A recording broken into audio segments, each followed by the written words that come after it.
Assalamualaikum warahmatullahi wabarakatuh. Alhamdulillah. Alhamdulillahi rabbil alamin. Allahumma salli wa sallim ala sayyidina Muhammadin wa ashghil adh-dhalimina bil-zalimin wa akhrijna min bainihim salimin wa ala alihi wa sahbihi ajma'in wa la hawla wa la quwwata illa billahil aliyyil azim. Rabbi shrah li sadri wa yassir li amri wa hlul 'uqdatam min lisani yafqahu qawli wa saddid lisani wa hdi qalbi bihaqqi nabiyyika sayyidina Muhammadin sallallahu alaihi wa sahbihi wa sallam.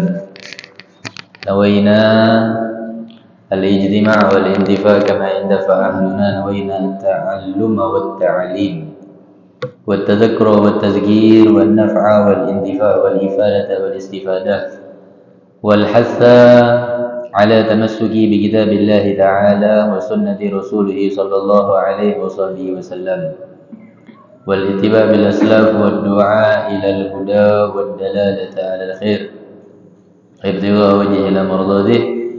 Subhanallah walhamdulillah wa la ilaha illallah wallahu akbar adada kulli harfin kutiba wa yuktabu abadal abidin wa dahrad dahirin. Allahumma ya man huwa fi 'alawi kain ya man huwa fi fi'li hamid ya man huwa fi majdihi matin. Allahumma akrimna bidarul fahmi wal hifdz warzuqna al hikmata wal 'aql wa akhrijna min zulumati wahmi ila nur warzuqna fahman nabiyyin wa hifdzal mursalin wa ilhamal malaikatil muqarrabin.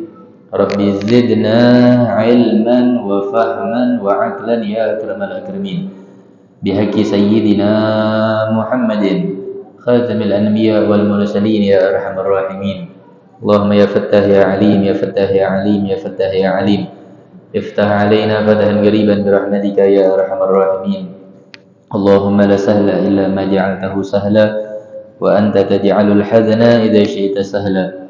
اللهم سهل لنا حفظ العلوم وهب لنا واسعة الفهوم بجاه نبيك المعصوم صلى الله عليه وصحبه وسلم. اللهم أغننا بالعلم وزينا بالحلم وأكرمنا بالتقوى وجملنا بالعافية يا أرحم الراحمين. اللهم ارزقنا علما لدني والمشرب الصافي الحمي وهاب يا غني. صلى الله على سيدنا محمد النبي الأمي وعلى آله وصحبه وسلم والحمد لله رب العالمين. أما بعد. Alhamdulillah, segala puji bagi Allah Subhanahu wa taala yang masih memberikan kita umur yang panjang dalam keadaan sehat wal afiat, sehingga masih diizinkan oleh Allah Subhanahu wa taala kembali kita duduk berkumpul guna untuk menjalankan perintah Allah Subhanahu wa taala dengan melaksanakan salat maghrib secara berjamaah dan dilanjutkan dengan mengambil warisannya baginda Nabi besar Muhammad sallallahu alaihi wasallam. Mudah-mudahan seluruh amal ibadah kita diterima oleh Allah Subhanahu wa taala dan tidaklah kita dikeluarkan dari majlis dan masjid dari masjid dan majlis ta'lim ini kecuali Allah Subhanahu wa taala selalu memberikan kita keistiqomahan untuk selalu berada di jalan yang diridhoi oleh Allah Subhanahu wa taala dan diberikan keistiqomahan oleh Allah Subhanahu wa taala untuk kita selalu bisa hadir di dalam majlis-majlis ta'lim. Amin Allahumma amin ya rabbal alamin. Ma'asyiral hadirin rahimani wa rahimakumullah. Pada pertemuan yang lalu kita sempat sampaikan salam takziah atas kewafatan beberapa anggota majelis kita, dan pada malam ini pun juga kita sampaikan ucapan takziah kepada salah satu anggota juga majelis taklim, baik di sini maupun di rumah Mas Bondan dan di tempat-tempat majelis-majelis ta'lim lainnya. Dan beliau itu menggunakan salah satu apa yang diomongkan oleh Nabi Muhammad sallallahu alaihi wasallam, apabila anak Adam itu wafat maka tinggal 3 yang masih tersisa. Yang pertama sedekahun jariyah, yang kedua ilmu yang bermanfaat. Nah, ini salah satunya almarhum ini. Enggak, yang menjadikan sebab musabab ana khususnya pada malam Rabu rutin di sini bisa suara ini keluar kemana-mana. Yakni Aba Erwin, yang suka membenarkan sound system kita di sini. Enggak, atau yang lebih akrab dipanggil dengan kalimat Abah. Beliau wafat dalam keadaan yang begitu indah.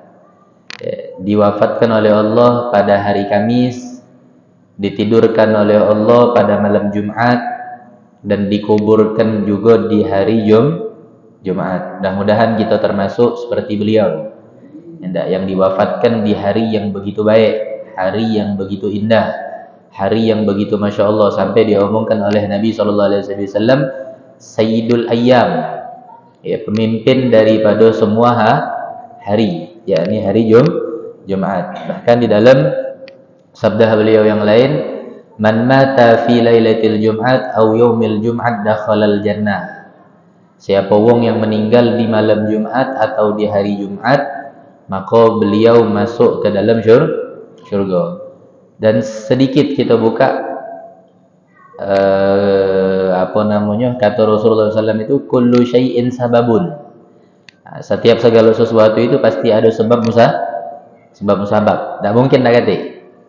Wa kullu syai'in hikmatun, dan pasti dari semua apapun itu ada hikmahnya. Nah, hikmahnya pelajaran buat kita galau-galau, Pak. Apa itu? Beliau itu meninggal bukan di Palembang. Beliau tinggal di Palembang. Besarnya di Palembang, aktivitasnya di Palembang. Dan inilah keunikan takdirnya Allah. Keunikan takdir Allah. Dan ini juga yang termasuk daripada rukun iman yang keenam yang harus benar-benar kita imani. Beriman kepada qada dan qadar. Ya, kita rasa mungkin di usia beliau yang seperti itu mungkin Allah wafatkan di Palembang. Tapi ternyata tidak. Allah wafatkan beliau itu di Tangerang. Enggak. Tujuannya berangkat itu, nah ini yang Masya Allah. Tujuannya ini yang Masya Allah. Apa itu? Pengen berziarah ke makam uminya di Jakarta. Nah, ini Pak, teguran buat kita ini. Kadang kita yang di Palembang, umi abah kita yang dikumpulkan di satu kota sama kita, terkadang mungkin kita nyingoknya itu setahun cuma sekali. Bahkan terkadang mungkin kita jarang nyingoknya. Alasannya mungkin di dusun, alasannya mungkin di sini, di situ. Padahal masih di wilayah Sumatera Selatan. Karena kenapa? Berbakti kepada umi dan abah itu tak kata ceritanya berhenti. Walaupun seorang umi dan seorang abah itu sudah meninggal, tetap masih bisa kita berbakti kepada kedua orang tua kita. Kapan? Pada saat beliau sudah ada di kuburnya, dengan cara mengirimkan Fatihah, menziarahi kuburnya, dan mengirimkan doa.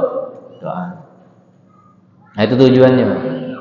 Jadi kalau uji kita orang Palembang tuh, meninggalnya abah tuh jangan tak kata cerita. Kalau orang Palembang sering ngomong kayak itu. Kayak orang sehat afiat, beliau tuh sehat afiat. Cuman beberapa hari memang dalam keadaan kondisi yang agak menurun. Tapi berangkat tetap ke Jakarta. Kalau Jumi anak tu ngomong dasar nak nemui malaikat mautnya di Jakarta. Jadi Tangerang. Tapi niatnya beliau itu loh yang sangat begitu Masya Allah, dan tamparan buat kita orang. Terkadang bahkan sebagian wong ketika jenazah umi dan abahnya sudah siap untuk dikuburkan baru nak balik. Dengan kesibukan masing-masing. Ada yang ngomongkan begawi, ada yang ngomongkan tugas, ada yang ngomongkan ini. Padahal maaf ngomong, dikabari umi abah sakit itu lama. Makanya kalau kita dengar kabar, kita sebagai seorang anak yang tugas di luar kota kah, atau tugas di manakah yang berbeda daripada tempat tinggal wong tua kita, kalau sudah dengar umi abah kita sakit, begancanglah. Jangan nak nunggu dimasukkan ke rumah sakit. Kata ceritanya lagi, Pak, harta benda apapun kekayaan yang kita miliki, kalau nak dibandingkan dengan harta yang paling mahal kita miliki, siapa itu? Kedua wong tu. Kan sering Pak kita dapetin.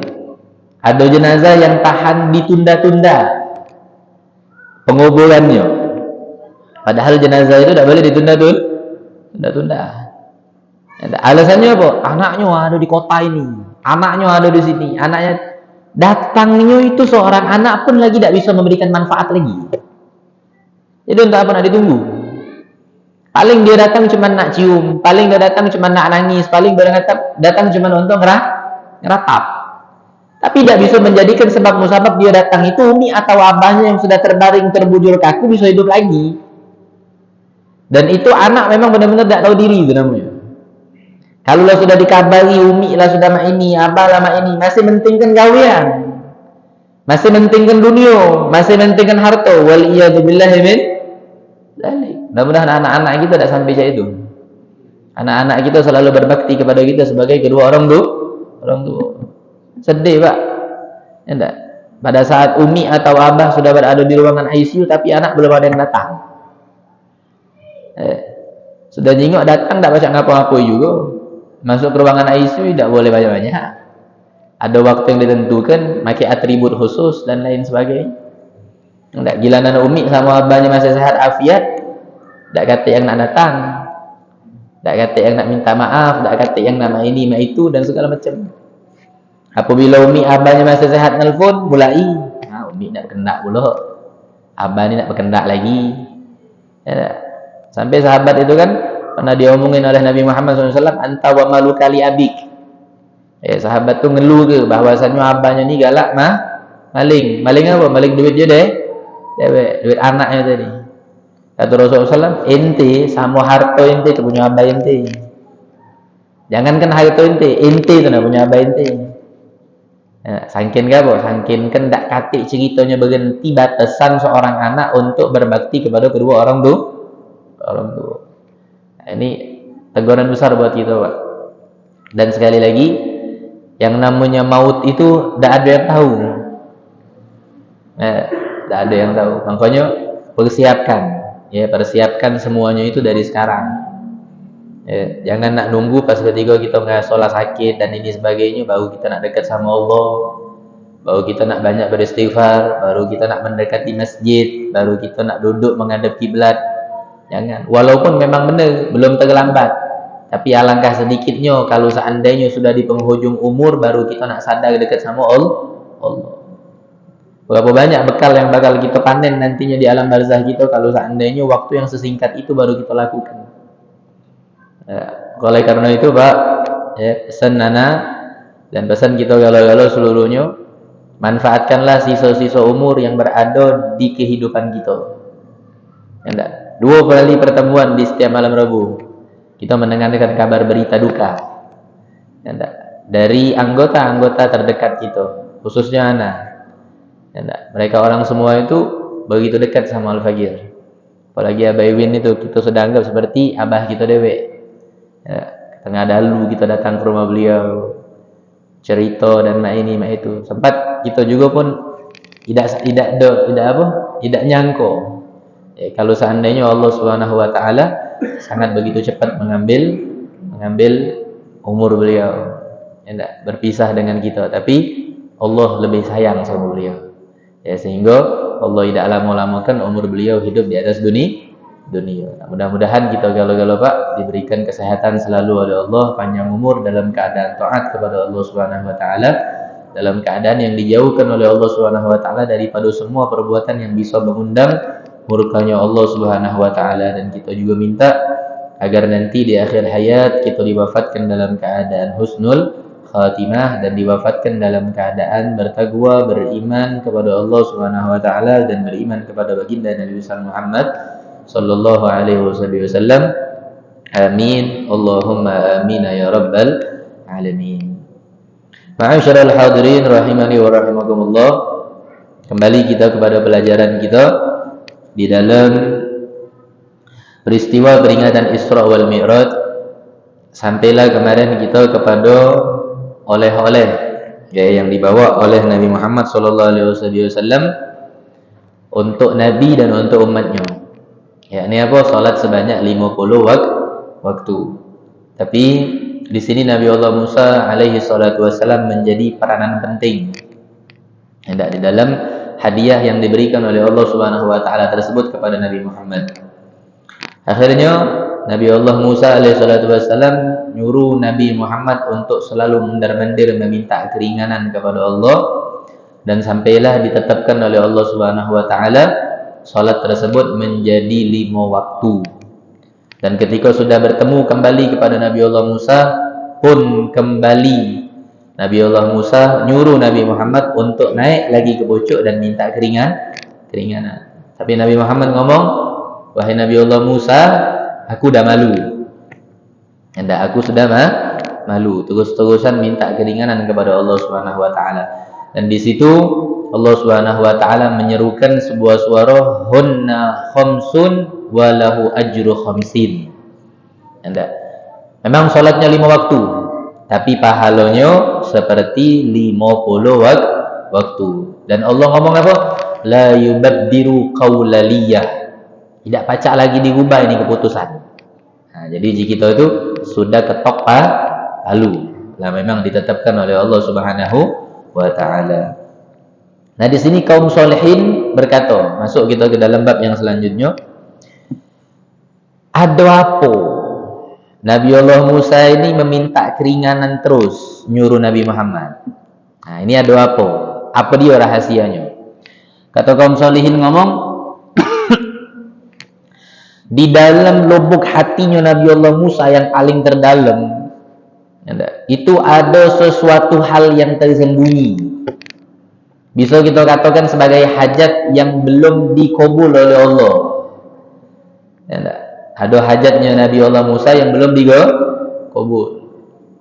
Yakni apa? Pengennya Nabi Musa itu untuk berjumpa dengan zatnya Allah. Jadi kalau kita buka Al-Quran surah Al-A'raf ayat 142, di situ ayat 143. Di situ Allah Subhanahu wa taala berfirman, walamma jaa Musa limiqatina wa kallamahu rabbuhu qala rabbi arini anzur ilaik. Kata Nabi Allah Musa alaihi salatu wasallam ketika beliau datang, kata Allah Subhanahu wa taala berfirman ketika Nabi Allah Musa ini datang bermunajat kepada Allah. Bermunajat itu meminta maksudnya. Meminta kepada Allah Subhanahu wa taala yang mana tempatnya itu sudah ditentukan oleh Allah. Tentukan oleh Allah Subhanahu wa taala, dan Allah Subhanahu wa taala berfirman, qala rabbi arini anzur ilaik. Nabi Allah Musa ngomong, ya Allah, tolong izinkan aku untuk bisa melihat zatmu. Kata Allah Subhanahu wa taala, qala lan tarani. Wahai Musa, engkau tidak bakal mampu. Walakin inzur ilal jabal fa in istaqarra makanahu fasawfa tarani. Tapi Allah ngomong, kata Allah Subhanahu wa taala, wahai Musa, kau jingok bukit itu. Kalau bukit itu masih bagus, utuh, maka kau mampu melihat zatku. Tapi ternyata apa? Falamma tajalla rabbuhu lil jabal ja'alahu dakkan wa kharra Musa sa'iqa. Ketika Allah Subhanahu wa taala baru menampakkan sedikit daripada keagungan kemuliaan ya Allah Subhanahu wa taala, maka gunung itu tadi langsung pecah berkeping-keping, hancur lebur. Dan Nabi Allah Musa pada saat itu langsung pingsan. Falamma afaqa, ketika Nabi Allah Musa alaihi salatu wasallam bangun daripada pingsannya tersebut, qala subhanaka tubtu ilaik wa ana awwalul mu'minin. Nabi Allah Musa langsung taubat. Nah, itu hajatnya Nabi Allah Musa. Dan itulah rahasia kenapa salah satunya Nabi Allah Musa itu ngongkon Nabi Muhammad itu muna mandi. Dikatakan oleh ba'dul arifin, wa masirru fi Musa yuraddiduhu illa liyajtaliya husna jamalihi hina yashhadu. Sir daripada rahasia yang tersembunyi di dalam mintanya Nabi Allah Musa itu kepada Nabi Muhammad untuk mundangan dia kembali berjumpa dengan Allah, Karena Nabi Allah Musa tuh setiap kali melihat Nabi Muhammad tuh nambah belagak. Belagaknya apa? Maksudnya apa? Dari sir rahasia yang Allah pancarkan dari langsung nurnya Allah. Sehingga Nabi Allah Musa tuh merasa nyaman. Nikmat nian memandang Nabi Muhammad tuh. Dan di setiap naiknya Nabi, turunnya lagi Nabi bertemu dengan Nabi Musa tuh merasa muka Nabi Muhammad tuh bertambah indah. Nah, sehingga Nabi Musa minta lagi, naik lagi. Dan naiknya Nabi Muhammad itu bertambah lagi cahaya tersebut. Ketika bertemu nambah lagi betah Nabi Musa itu nengok Nabi Muhammad. Tuh, sampai dalam riwayat yang ngomongkan 5, pengurangannya berarti 10 kali naik turunnya. Tapi kalau seandainya riwayat yang 10 berarti cuma 5 kan? 5. Nah, di situ kenikmatan daripada Nabi Allah Musa alaihi salatu wassalam memandang zatnya Allah Subhanahu wa taala melalui percikan yang diberikan oleh Allah kepada Nabi Muhammad sallallahu alaihi wasallam. Itu rahasianya. Ada. Jadi masyaallah ikhwan, yang pertama hikmah yang bisa kita ambil, kalaupun Nabi Allah Musa itu ada salah satu hajatnya tidak dikabul oleh Allah di atas dunia, lantas kita siapa yang pengen seluruh hajat dikabulkan di pojok dunia? Kan hajat Nabi Allah Musa untuk melihat zatnya Allah itu di atas dunia loh. Siapa Nabi Musa ni? Kalimullah. Tidak sembarangan Allah nunjuk gelar. Enggak, wong yang pacak ngomong dengan Allah. Tapi ada hajatnya Nabi Allah Musa yang belum Allah nunjuk. Bukan tidak Allah nunjuk Jangan salah paham. Allah pasti nunjuk apa yang dipintakan oleh hambanya. Tapi pada saat waktu yang tepat. Dan kalau seandainya Allah tidak kabulkan itu hajat di atas dunia, maka nantinya Allah akan kabulkan itu entah di alam barzah, wabil khusus intinya nanti di akhirat. Karena kenapa? Innallaha alimun bizatis sudur. Allah itu maha mengetahui semuanya apa yang ada di dalam hati manusia. Kan kita kemarin sudah sempat juga bahas. Kalau seandainya kita yang kemarin minta sama Allah Subhanahu wa taala contoh jadi wong yang kaya. Pada saat kita miskin, kita sholat terus.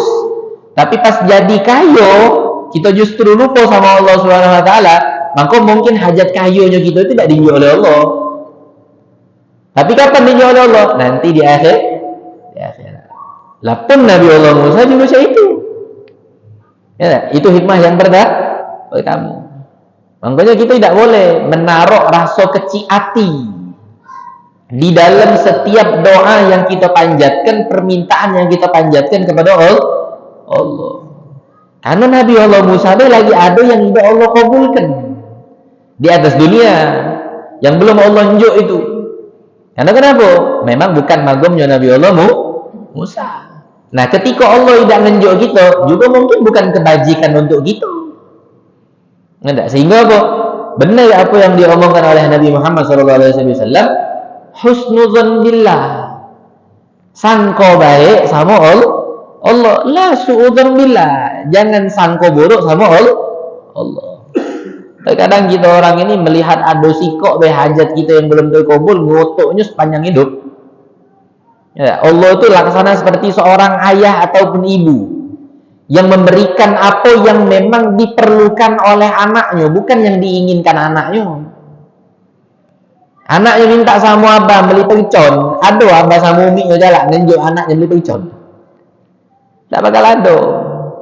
Tapi si anak kadang pinter, minta sama umi abahnya tidak ngomong beli percon, tapi dibelikannya percon. Nah, itu diantaranya seperti apa? Kita minta agar hajat kita itu cepat dikabulkan, tapi dengan menghalalkan semua cara. Pengen nak punya mobil, tahan ngeriba. Pengen nak punya motor, tahan main ke ini, main ke itu, dan lain sebagainya. Mensegerakan apa yang memang belum diinjak oleh Allah Subhanahu wa taala. Terkadang itu hal yang seperti itu pun tidak baik Pak buat kita. Ada kayak hal yang tidak baiknya itu yang kita sadari. Karena kenapa? Kita mempercepat daripada apa yang mungkin belum diinjak oleh Allah Subhanahu wa taala menurut apa? Nafsunya kita deh. Wal iyadu billahi min dzalik. Itu yang pertama. Yang kedua, sirnya Nabi Allah Musa alaihi salatu wassalam itu apa? ternyata Allah pun memberikan hajatnya Nabi Allah Musa tadi di atas dunia, walaupun tidak utuh, tapi sebagiannya Allah udah tampak itu. Di mana? Di zatnya Nabi Muhammad sallallahu alaihi wasallam. Dengan apa? Kenikmatan memandang mukanya Rasulullah sallallahu alaihi wasallam. Intinya, jangan pernah sangka buruk sama Allah.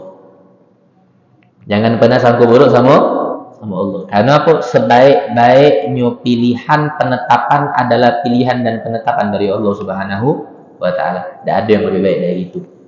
Karena kenapa? Allah Maha mengetahui apa semua yang diinginkan oleh hambanya. Dan di sini Nabi Musa alaihissalatu wassalam, ya enggak, mendapatkan keistimewaan Nabi Muhammad sallallahu alaihi wasallam mendapatkan keistimewaan tersebut tanpa diminta oleh Nabi Muhammad sallallahu alaihi wasallam. Allah yang langsung menginginkan untuk Nabi Muhammad bertemu dengan zatnya Allah Subhanahu wa taala. Beda dengan Nabi Allah Musa alaihissalatu wassalam. Kalau seandainya Nabi Allah Musa alaihissalatu wassalam memang beliau minta kepada Allah Subhanahu wa taala ingin bertemu dengan zatnya Allah Subhanahu wa taala. Dan di sini juga yang kita ketahui yang sudah masyhur, yang sudah terkenal ceritanya tersebut, kemuliaan Nabi Muhammad sallallahu alaihi wasallam itu begitu indah, begitu hebat, begitu masya Allah. Nabi Musa itu ketika beliau berada di Jabal Tursina, di bukit Tursina tersebut, Allah perintahkan, apa kata Allah? Fakhla' na'laika, lepaskan sandalmu wahai Musa. Innaka bil wadil muqaddasi tuwa, sesungguhnya engkau itu berada di wadi yang suci, di tempat yang sangat dimuliakan oleh Allah Subhanahu wa taala. Tapi Nabi Muhammad sallallahu alaihi wasallam tidak diminta oleh Allah satu kali pun.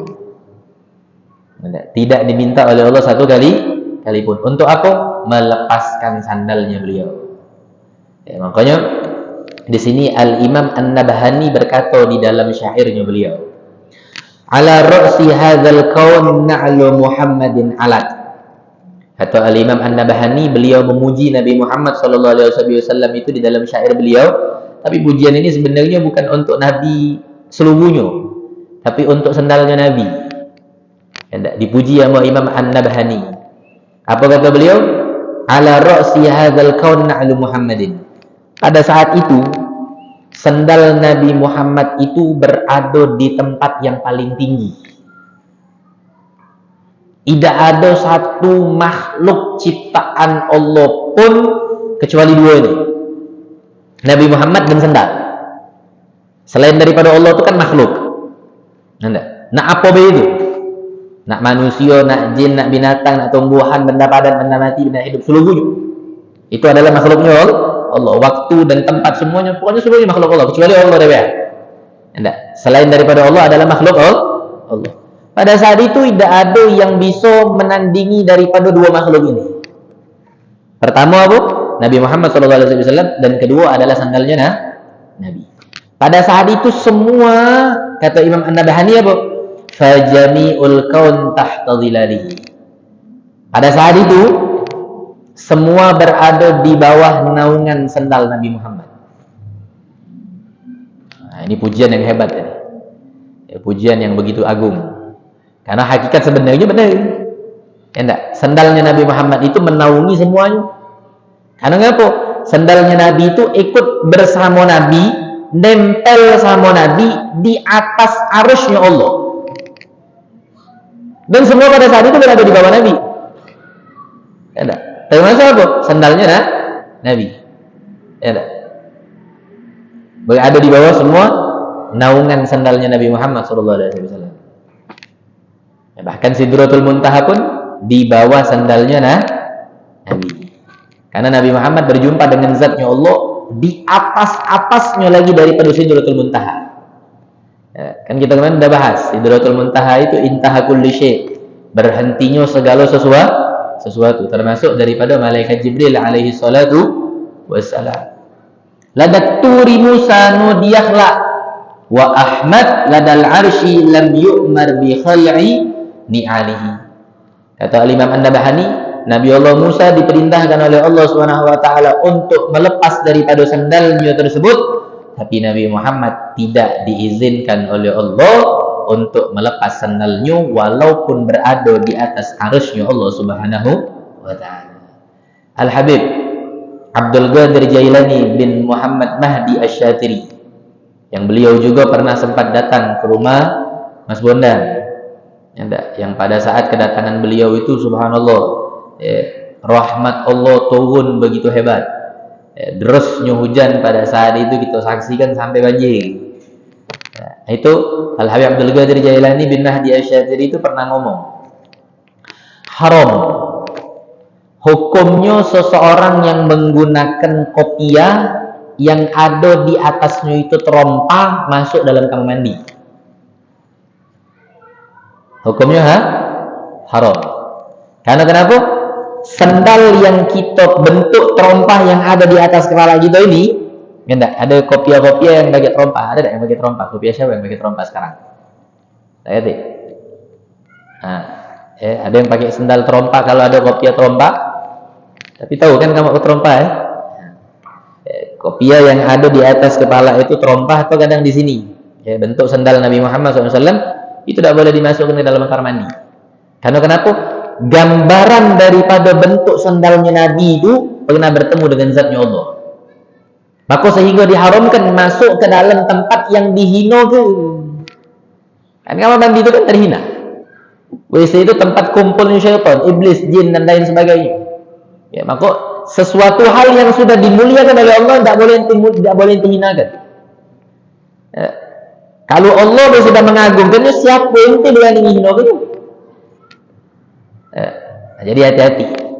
Bahkan dikatakan oleh Sayyidi Al-Habib Ahmad Mujtaba Ibn Al-Ustadz Ammana Sayyid Al-Wad Al-Habib Muhammad bin Alawi bin Abdullah bin Syahab, itu beliau pernah berkata sama kita sakit nih Pak, atau ada orang sakit, ada.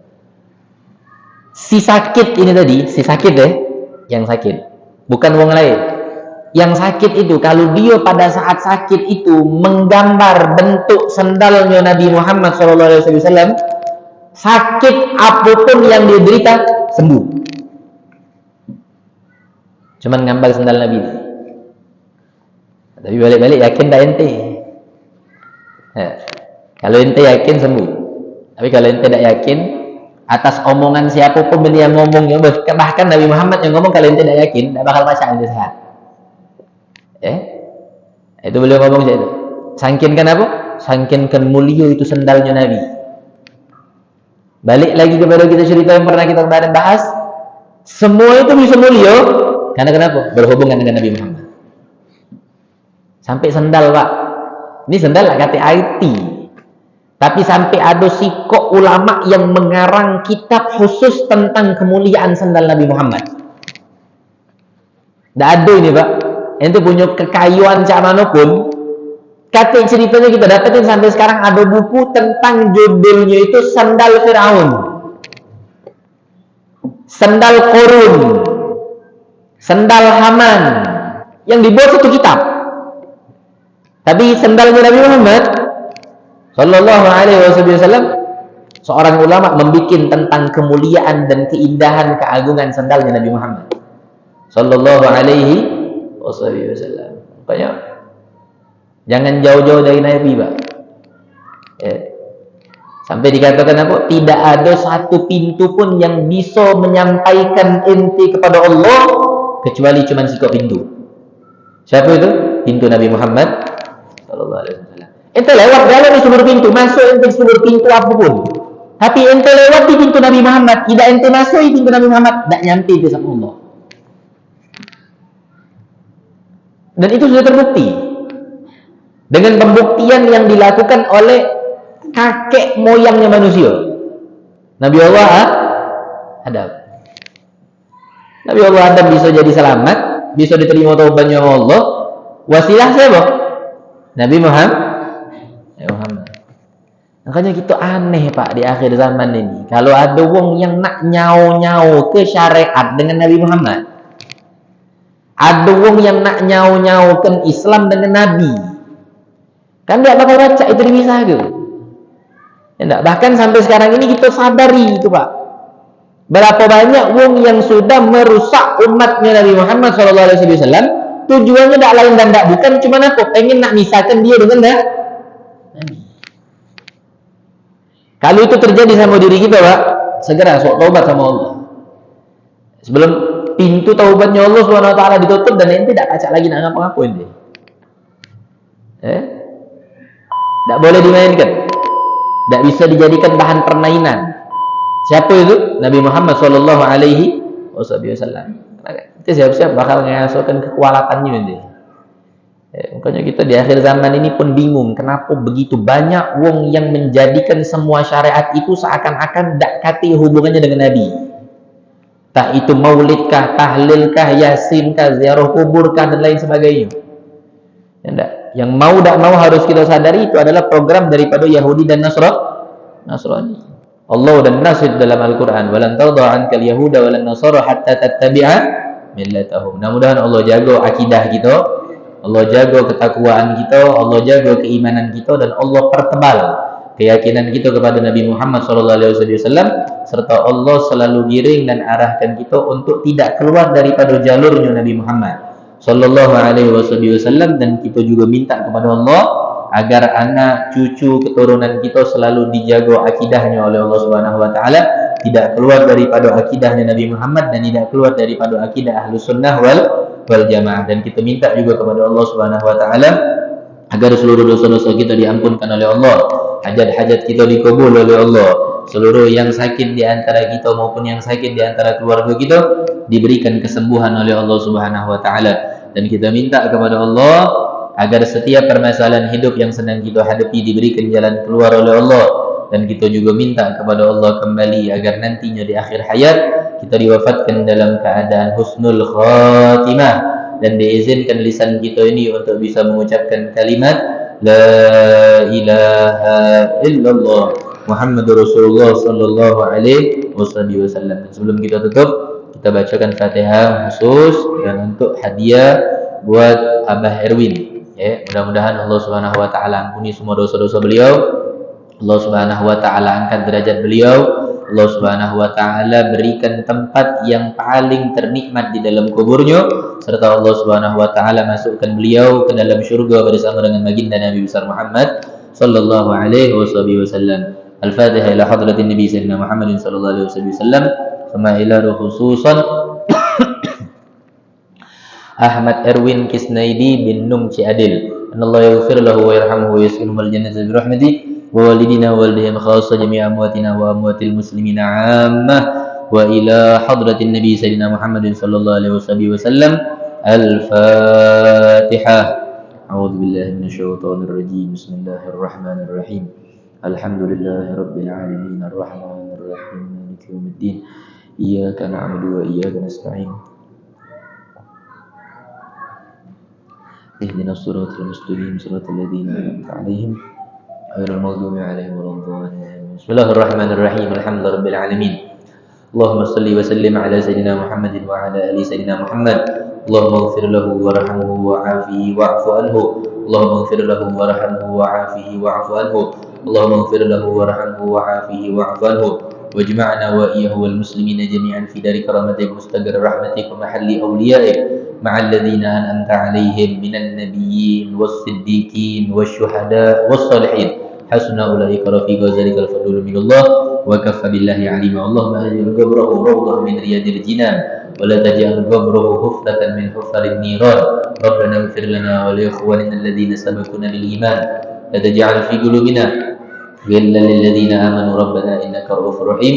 صلى الله على سيدنا محمد النبي الأمي وعلى آله وصحبه وسلم walhamdulillahi rabbil alamin. Dan Fatihah Syifa yang kita hadiahkan untuk kesembuhan daripada mertuanya Kak Edo yang sekarang sedang terbaring sakit di rumah sakit Siti Fatimah di KM.